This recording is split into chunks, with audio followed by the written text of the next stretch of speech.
থাবড়া কান কোন ধরাইলাম তুই আমার চিনস একটা কানের নিচে। হ্যাঁ ভাই রোজার মাস ভাই, রোজা রাখছি আমি, রোজাদার আমি। রোজা রাখছ এই তো কিছু কইলাম না, এত করলে নলি মলি খুইলা কষা দনে ঝুলায় রাখতাম। ভাই আমার বেশি দোষ না ভাই, পিকআপটা হালকা সমস্যা আছে, জাতা দিছি মতনই পিছনে যে ঘষা লাগছে ভাই। গাড়ির ভিতরে সমস্যা না, সমস্যা তোর ভিতরে। শয়তান কোন নাটগার জানতে জানতে রাস্তাকে তাড়াতাড়ি ফাউল পোলা পাইন। হ্যালো জান, কি অবস্থা? আরে কি হয়েছে জানো, আজকে পুরা বরাবর 1.5 লক্ষ টাকা বোনাস পাইছি। আমার বেতনও 1.5 লক্ষ টাকা, আর বচে আমারে 1.5 লক্ষ টাকা পুরাই মনে করো বোনাস দিছে। খুবই ভালো লাগতে আছে। ওই মামা দাঁড়াও, আরে তুমি দেরি করো না, আর তুমি আসো শপিং মলে, ঠিক আছে? বাকিটা আমি দেখতে আসি। এই মামা, পুলিশ প্লাজায় চলো। হ্যাঁ উঠেন। আজকে ভরপুর কেনাকাটা করে দিমু। আরে শোনো, এই ঈদে তোমার ফ্যামিলির যার যা কিছু লাগবে সবকিছুর দায়িত্ব আমার, কথা বুঝছো? আরে টাকা পয়সা কয়দিন, তোমার আমার ভালোবাসা থাকবে চিরদিন, বুঝছো? শোনো, এবার যেই 1.5 লক্ষ টাকা বোনাস পাইছি না ঈদে, এই 1.5 লক্ষ টাকা পুরাটাই আমি তোমার জন্য বরাদ্দ রাখছি, কথা বুঝছো? তোমার শাড়ি, লিপস্টিক, চুড়ি, জুতা যা যা কিছু লাগে, বুঝছো? তুমি ঝটপট একটা লিস্ট করো, লিস্ট করে এই শপিং মলে চলে আসো। আমি কিন্তু তোমার জন্য অপেক্ষা করতে আছি। সবকিছু কিনা দিমু তোমারে, সব দিমু। তুমি শুধু আমার একটু সময় দাও, বুঝছো? তোমার আমার ভালোবাসার স্মৃতি সম্রাট শাহজাহানকেও হার মানায় দিবে, কথা বুঝছো?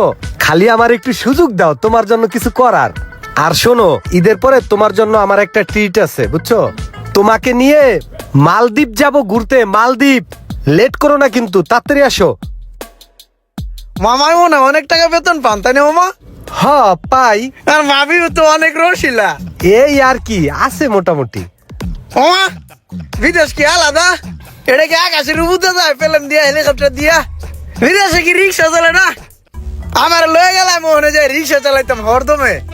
রিক্সা চালানোর হাত আমার অনেক ভালো। ঠিক আছে ঠিক আছে। মামা ওই যে পুলিশ প্লাজা আয় পড়ছি। ও যে সামনে রাখো, বামে চাপা। হ্যাঁ,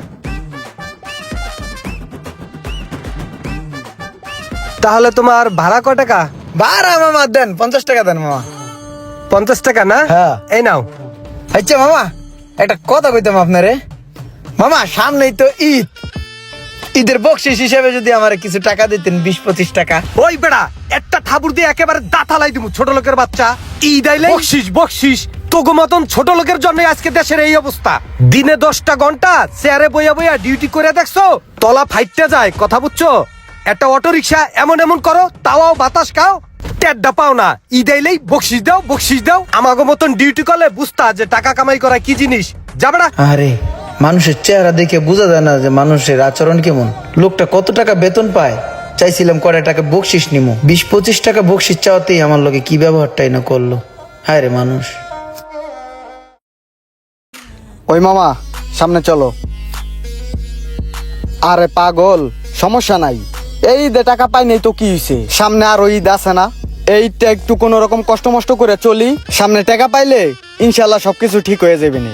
আমার রিজিকে যদি একটা দানা থাকে, ওটা আল্লাহর তরফ থেকে একভাবে না একভাবে আয়া পড়বেই। আল্লাহর উপরে ভরসা করে চলি, আল্লাহ একভাবে না একভাবে চালাই নিবই। রিজিক নিয়ে এত টেনশন করার কিছু নাই। তাহলে তোরা ভালো থাকিস, সবাই রাখিয়া দেই। মামা এই বিল্ডিং এর সামনে সাইড করো।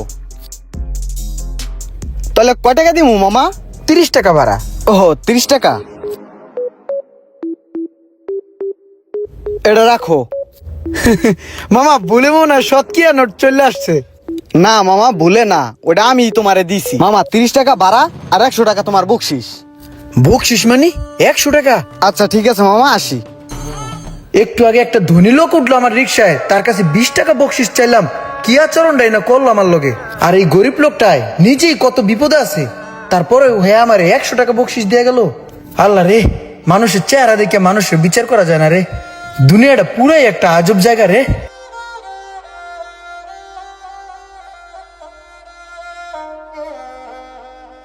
আজকে রিক্সা চালায় আর বকশিস পায় যে কয় টাকা পাইছি মার্কেট হয়ে যাবো। কিন্তু জুতাটাও তো ছিঁড়া, থাক এটার তালিমালি দিয়ে সিলাই করে লো মনে। এই গেঞ্জিটা মনে হয় আমার সাইজের, আমার লগে মানাইও রে। না ঈদের দিন নামাজ পড়া লাগবো, পাঞ্জাবি দেখি। আমার কাছে যে কয় টাকা আছে পাঞ্জাবি কেনার পরে মনে হয় টাকা থাকবো না। না বাচ্চা করলে জিনিসপত্র লইলি আমারটা পরে কিনবো না। পাঞ্জাবি এই দে না কিনলাম, আগে পোলাপানির লেগে কিনা লই। পাঞ্জাবিটা সুন্দর ছিল, এই দুইটাই দিয়ে দেন ভাই।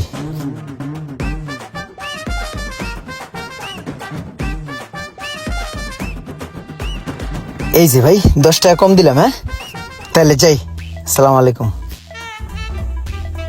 পোলারটা তো নিলাম, এনে বাসায় গেলে তো মায়াই ধরবো না। আমারটা কোথায়? মায়ের লিগে একটা দেহি পছন্দ হয়নি। এই যে ফোরাক গুলা তো ভালোই, এনতেটা লইলি। ভাই 7 বছরের মেয়ে লাগবো না? তাহলে দেন, দিয়ে দেন। সুন্দর আছে, গোলাপি কালার, পোলাপানি পছন্দ করবো না? এই যে ভাই টাকাটা দেন, জায়গা ঠিক আছে ভাই। আরে পোলার জামা কাপড়ের ব্যাগটা কই? ভাই আপনার এই জায়গায় না একটা ব্যাগ রাখছিলাম একটু আগে, ব্যাগের ভিতরে আমার ছোট পোলার জামা কাপড় কিনছিলাম, গেল কই? ব্যাগ তো এই জায়গায় ছিল।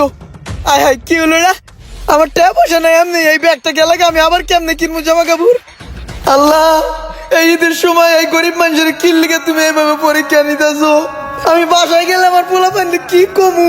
আমি আজকে আর সময় কয়েছি যে বাসায় আইলে তখন লেগে ঈদের জামা কাপড় কিনে লইবো। এখন আমি কি করবো? এই ঈদের সময় যারা ঈদের মার্কেট করতে যাবেন তারা অবশ্যই একটু সাবধানে থাকবে। আমার মতন ধরা খেয়ে কেউ নিঃস্ব হয়েন না।